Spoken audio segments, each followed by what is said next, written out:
Okay, problem number 2 gives us that particle Q moves along the x-axis, so it's going to be moving right or left. We'll get to that in a minute. Gives us the velocity equation, which I have written down, and it gives us the acceleration equation. And then they give us this information that at time 0, the position is 2.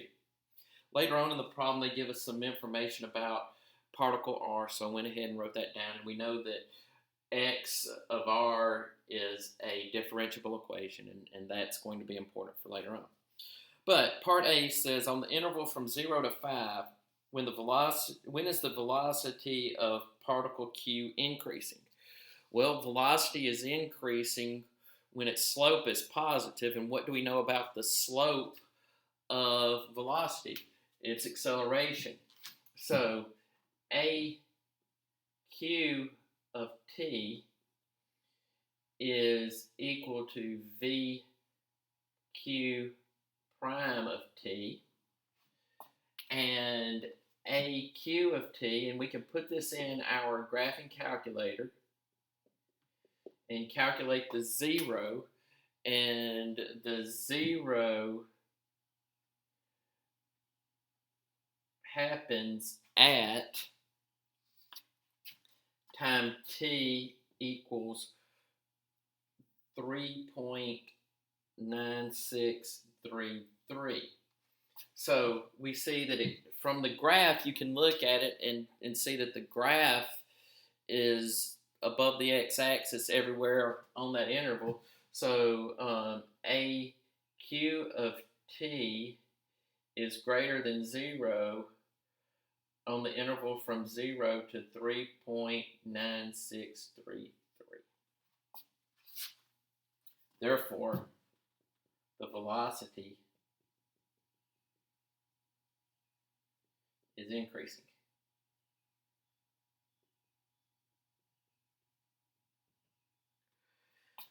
Okay, now, the next part talks about the position. And again, how do you get from position?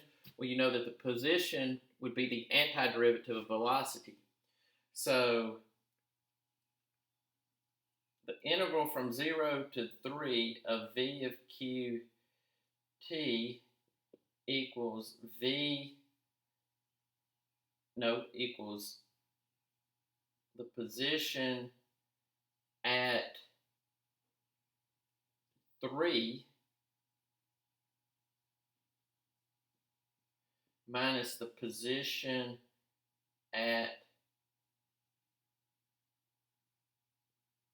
0. This is the fundamental theorem of calculus. So now we know what the position is at 0. It's 2. I'm going to pull this over here. So I'm going to say 2 plus this integral from 0 to 3 of V of QT is going to equal to the position of particle Q at time 3. Do this in the calculator, and I get that this would be 2, and then this is a negative number, so it's minus 3.490102. So the position is actually at negative 1.490. Don't do what I did when I was working through this problem to prepare. I accidentally did all this work, even wrote this right, but then I plugged in this equation and worked with that equation. So anyway, that's through part B. Part C of this question says that a second particle moving along the x-axis so that its position at any time is given by the differential equation. And again, they tell us that xr of 1 is 4, xr of 3 is 8. Explain why there must be a time when the velocity is 2. Well, this is going to be the mean value theorem. And the mean value theorem tells us that if the function is differentiable, then there has to be a position that's equal to the slope connecting the endpoints. So 8 minus 4 over 3 minus 1 is 4 over 2, which is 2. So there must be a point where the velocity is equal to 2 on that interval.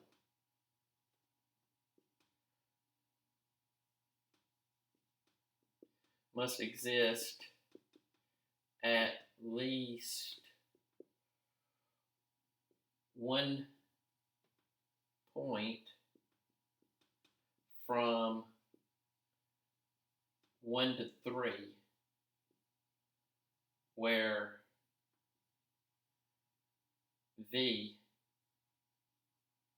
of r is 2.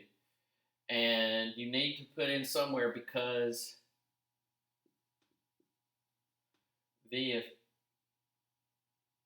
because the position function is differentiable. If you don't include that part about differentiable, then the mean value theorem does not apply. So now on to part D. Now part D deals with the mainly information that we've already collected. We do know that VR of 3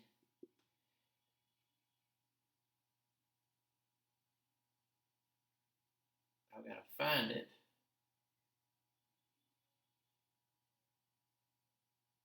Oh, it's -2. That's in the problem. VR of 3 is -2. Okay, and we know that XR of 3 is 8. Okay, so this is moving left because the velocity being negative. Now we go to particle Q.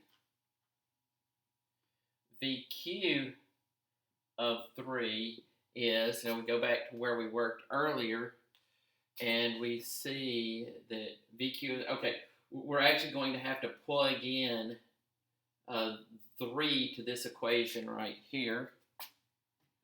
So VQ of 3 is going to be 1.6816, and XQ of 3, we solved that out earlier. We said that XQ of 3 was negative 1.490. Okay, so what we have here is that R is right of Q.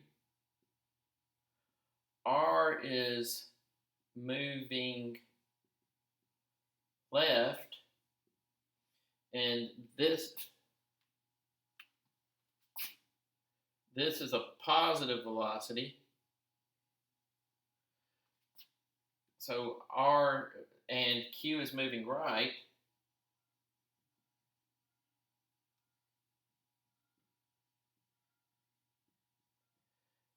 Therefore, they are approaching each other. The thing you have to be careful about with this one is you have to establish their position, because if X had been to the left, if R had been to the left of Q and it was moving left and R was moving right, then they'd be moving away from each other. So you got to make sure that you know where their positions were and the direction that they were going in, which you pull from the velocity. So that is questions 1 and 2. Those were your calculator questions from this portion. Later on today, I will be posting more problems from this take-home assignment.